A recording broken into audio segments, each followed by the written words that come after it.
Il existe un monde où l'angoisse fait partie du paysage. Un monde où chacun de vos pas vous entraîne toujours plus loin, dans la terreur et l'indicible. Un monde où les créatures les plus inimaginables et les psychopathes les plus cruels sévissent en toute liberté. Un monde où il n'y a aucune règle, aucune loi pour vous empêcher de plonger dans l'horreur la plus totale. Ce monde n'est pas si éloigné du nôtre, et il n'appartient qu'à vous d'en franchir les frontières. Alors si vous aimez avoir peur, n'hésitez plus. Franchissez le portail et venez écouter les histoires de l'autre monde. L'homme du métro. Vous est-il déjà arrivé de vous retrouver à attendre le métro et vous rendre compte de la présence d'un petit homme d'allure chétive, assis sur un banc, semblant avoir les yeux dans le vide, comme hagard, donnant l'impression d'attendre quelque chose. Un homme a priori tout à fait banal, ce qu'on a l'habitude d'appeler une personne lambda. Une personne qui passe presque invisible aux yeux de tous. À ses pieds se trouve une valise. Elle aussi de facture tout à fait classique. Le type même de valise de bas prix qu'on peut trouver dans n'importe quel magasin d'accessoires offrant des promotions toute l'année. Bref, c'est le genre de personne à qui personne ne prête attention, tellement elle semble insignifiante. Mais il ne faut jamais se fier aux apparences. On vous l'a jamais appris ? Je vais vous donner un exemple simple. Certains d'entre vous ont sans doute entendu parler de la terreur de la jungle africaine, la marabunta. Pour les autres, ce nom ne vous est peut-être pas très familier. À moins d'être fanat de films d'aventure, et parfois de petits films d'horreur où cet animal particulier a tenu la vedette, si l'on peut dire. La marabunta est en fait une fourmi rouge. Je sais, vous allez me dire, mais en quoi une simple fourmi peut-elle être dangereuse ? Comme je vous l'ai dit, les apparences sont souvent trompeuses. Car la marabunta est l'animal le plus dangereux qui soit de toute l'Afrique. Et personne ne fait l'erreur de s'aventurer sur le territoire où elle vit avec ses congénères. Si elle est seule, ne vous fiez pas à la fragilité de son corps. Car c'est un leurre, un appât. À peine aurez-vous fait quelques pas vers elle, pensant pouvoir passer son territoire sans le moindre souci, qu'une horde d'autres fourmis vont sortir des fourmilières proches dont vous n'aurez pas fait attention. Et en quelques minutes, elles s'abattront sur vous, vous dévoreront. Il ne restera de vous que des os, totalement dépourvus de la moindre trace de chair. Quel rapport avec ce petit homme presque invisible pour la plupart du fait de sa banalité, assis sur un banc de métro, me direz-vous ? Vous allez très vite comprendre. Vous n'ignorez pas, en tout cas pour ceux qui ont l'habitude de prendre le métro la nuit, que ces endroits ne sont pas toujours très bien fréquentés. Ils sont souvent le lieu de prédilection de petites bandes de loupards en quête d'une personne avec qui s'amuser. La tourmentant d'abord en passant devant elle, la traitant de noms que la décence m'interdit de répéter ce soir. Puis la petite bande va s'asseoir sur un autre banc, situé à quelques mètres seulement de celui où se trouve le petit homme silencieux. Ils vont commencer par lui jeter une canette de bière en aluminium, préalablement écrasée, juste pour voir sa réaction, en ricanant, chacun à leur tour. L'effet de groupe. Si le chef rit, les autres doivent le faire aussi. Ensuite, le petit groupe va augmenter en puissance ses moqueries, lançant des insultes, jetant des projectiles plus importants, un vieux livre usagé trouvé dans la poubelle près d'eux, un morceau de gravat du mur effrité où se trouve le nom de l'arrêt de la station désertée à cette heure avancée de la nuit. Puis vient le moment où le petit groupe va voir l'un de ses membres, le plus hardi, s'avancer nonchalamment vers le petit homme, s'asseyant d'abord à l'opposé du banc où il se trouve, continuant à l'insulter, se moquant de ses habits, de son visage. Celui-ci ne répondant pas, le loupard va d'abord jeter un œil vers ses comparses restés sur l'autre banc, où se trouve le chef de bande. Ce dernier observant de quelle manière va se débrouiller le membre de son groupe, attendant qu'il se montre digne de faire partie de sa bande. Alors, le loupard va se lever et se diriger vers le petit homme, commençant par le gifler fortement, histoire de voir si cette fois il va réagir. Ce qui ne sera pas le cas, restant toujours impassible.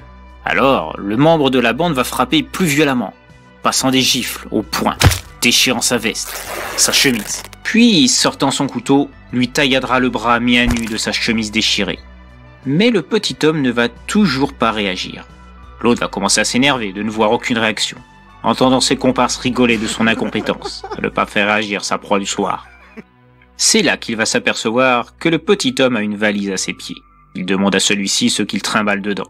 Et là, pour la première fois, le petit homme va énoncer des mots, disant à son interlocuteur qu'il vaudrait mieux pour lui qu'il ne sache pas ce qu'il y a dans sa valise. Bien évidemment, le loupard va rigoler, regardant ses amis, qui viennent de l'applaudir parce qu'il a enfin fait réagir sa cible. Et puis, il va répondre au petit homme qui n'en a rien à foutre de ses conseils. Que s'il veut savoir ce qu'il y a dans cette valise, il ne pourra pas lui en empêcher. Alors, il s'empare de cette dernière, la pose sur le banc et entreprend de commencer à l'ouvrir.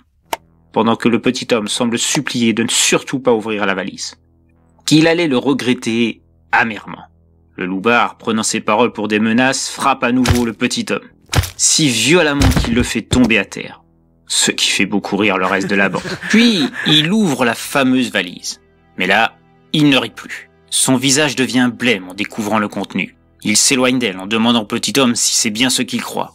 Le petit homme, qui s'est relevé entre-temps, lui répond que oui, ce sont bien des cœurs humains, et que le sien, comme ceux de ses amis, allait bientôt s'y retrouver à leur tour.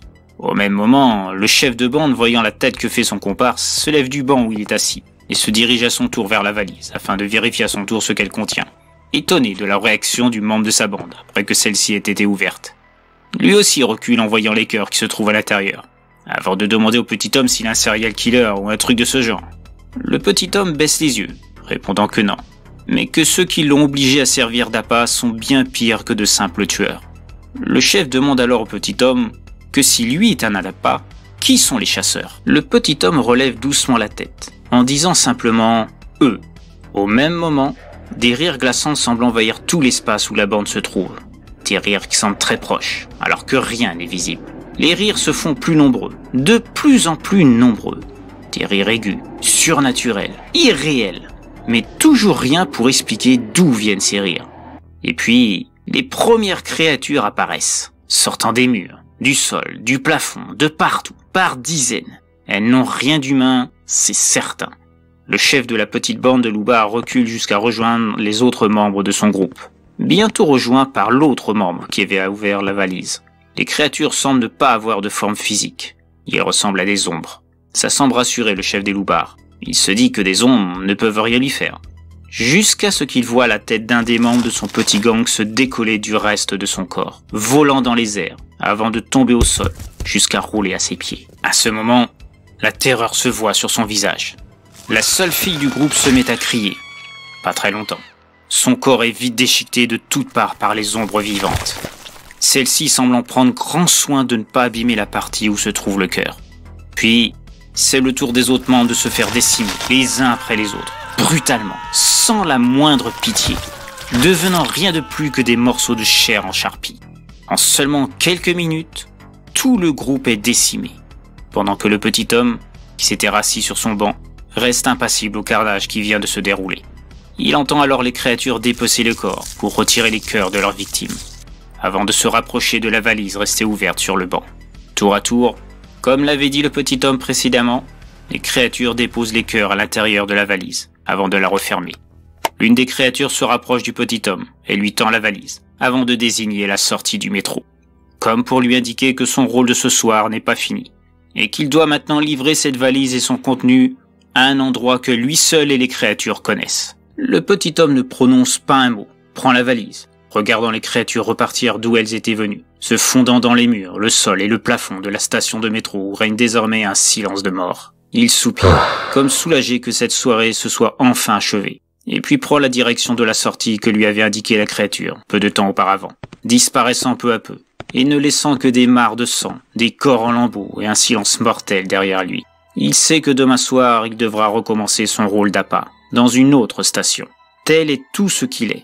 Et il sait aussi qu'il ne pourra pas échapper à ce destin. Alors vous voyez, comme je vous l'ai dit au début de cette histoire, ne vous fiez pas aux apparences. Aussi ridicules et futiles qu'elles semblent être. Méfiez-vous si un soir, vous vous retrouvez dans le métro, et que vous êtes seul, ou bien avec d'autres personnes, et que sur le banc situé à quelques mètres de celui où vous trouvez, est assis un petit homme qui a l'air insignifiant, le regard semblant fixer le vide, et ayant une petite valise à ses pieds. Si vous le voyez, ne vous posez pas la moindre question. Avant que les ombres arrivent et fassent de vous leur prochaine victime, fuyez. Fuyez sans regarder derrière vous. Même si vous entendez des cris pendant que vous vous dirigez vers la sortie du métro. Et si après ça, vous voyez sortir le petit homme et sa valise à son tour, ne cherchez pas à le suivre. Ceux à qui il destine sa livraison sont encore pires que ceux qui ont extrait les cœurs se trouvant dans sa valise. Rentrez chez vous Et oubliez les cris de terreur que vous avez entendus en sortant au bon moment. Oubliez le petit homme. Oubliez sa valise. Oubliez tout. Ce sera la seule manière pour vous de ne pas sombrer dans la folie et surtout de rester en vie.